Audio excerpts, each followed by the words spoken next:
USA में बैठे एक जोकर ने इंडिया पर एक बेसलेस रिमार्क दिया और यहाँ इंडिया में दूसरे जोकर ने विदाउट एनी लॉजिक उस घटिया रिमार्क को एंडोर्स किया.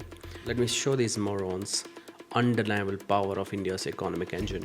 India is not just surviving, it's thriving. We are a vibrant, dynamic and rapidly growing force on the world stage. हमारी GDP, infrastructure, innovation और space exploration में progress इसका सबसे बड़ा proof है. Let the numbers do the talking and our achievements be our response. Last fiscal year में हमारी GDP ने एक massive 8.2% का jump लिया. We are going to be the third largest economy soon.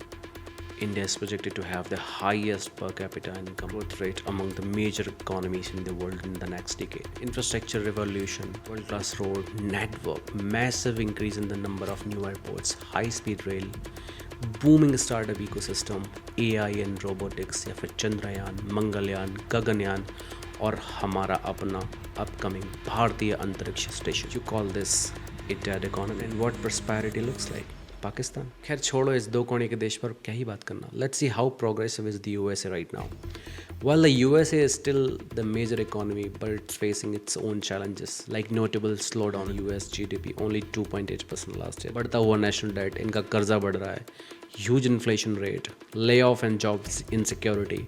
Private तो छोड़िए, सरकारी नौकरी से तक लोगों को निकाला जा रहा है क्योंकि सरकार के पास वहाँ पैसे नहीं है लोगों को देने के लिए. इतने बुरे दिन चल रहे हैं कि यूएस अपने गोल्ड रिजर्व की स्क्रूटिनी करवा रहा है. और आपको पता ही होगा गोल्ड की स्क्रूटनी कब करवाते हैं, जब हमारे घर में पैसे नहीं होते तो हम अपना सोना देखते हैं कि बैंक में बैलेंस नहीं है, कर्जा बढ़ा हुआ है, देखते हैं सोना कितना है. आगे आप समझदार हैं. यूएसए मेजरली एक्सपोर्ट पर डिपेंडेंट और उनका ट्रेड डेफिसिट भी अभी एक सीरियस कंसर्न है. उनकी पॉलिसीज़ काफ़ी एग्रेसिव है, जैसे दूसरे देशों पर हाई टैरिफ लगा देना to protect their own domestic producers. ये चार्ट ट्रंप क्यों चढ़ा हुआ है, इसके पीछे कुछ और भी सॉलिड रीजंस हैं. ट्रंप की फैमिली ने अभी रिसेंटली पाकिस्तान के साथ एक क्रिप्टो करेंसी डील साइन किया जिसमें उसका पर्सनल फ़ायदा है. पाकिस्तान में ऑयल रिजर्व बढ़ाने की नौटंकी ताकि इंडिया पर प्रेशर डाल सके. इंडिया ने भारत पाकिस्तान वॉर के बीच में ट्रंप के मीडिएशन को डिनाई किया और वहीं पाकिस्तान ने ट्रंप को बार बार थैंक यू बोला. और तो और नोबेल पीस प्राइज़ के लिए भी उसको नॉमिनेट कर दिया कि बहुत बहुत शुक्रिया ट्रंप साहब, आपने मीडिएशन करवा दी, वॉर रुकवा दी, आपको तो नोबेल पीस प्राइज़ मिलना चाहिए, हम आपको नॉमिनेट करते हैं. इन सब के अलावा कुछ और मेजर रीजंस हैं.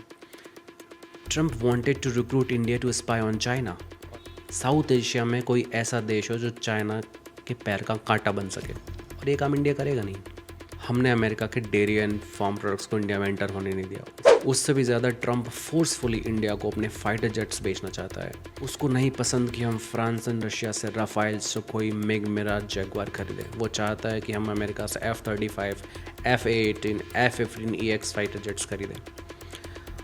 अमेरिका के बुरे वक्त में इंडिया उसको एक रिक्वायर्ड बिजनेस नहीं दे रहा है, बल्कि इंडिया ने रशिया से अपना crude oil and defence import कई गुना और बढ़ा लिया.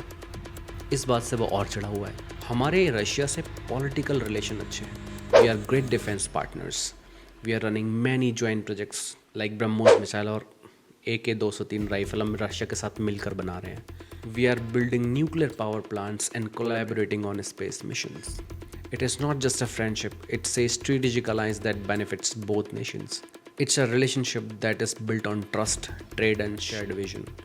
साफ सीधी बात है, फ़ायदा जहाँ से होगा बिजनेस वहीं से होगा.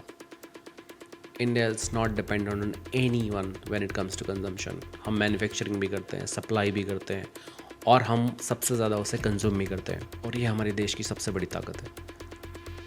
इंडिया डोमेस्टिक डिमांड का पावर हाउस है. GDP का 65% हमारा डोमेस्टिक कंजम्पशन है, इसलिए हमारी इकोनॉमी ग्रो कर रही है और ये अमेरिका से बिल्कुल अलग है.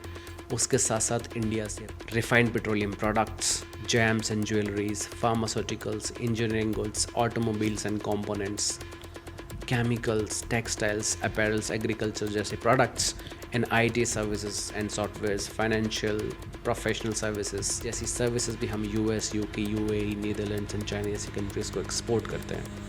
India is a powerhouse, a nation on the rise, not a graveyard. And इसकी ग्रोथ स्टोरी अभी शुरू हुई है. Let me know your thoughts in the comment. Follow for more. जय हिंद.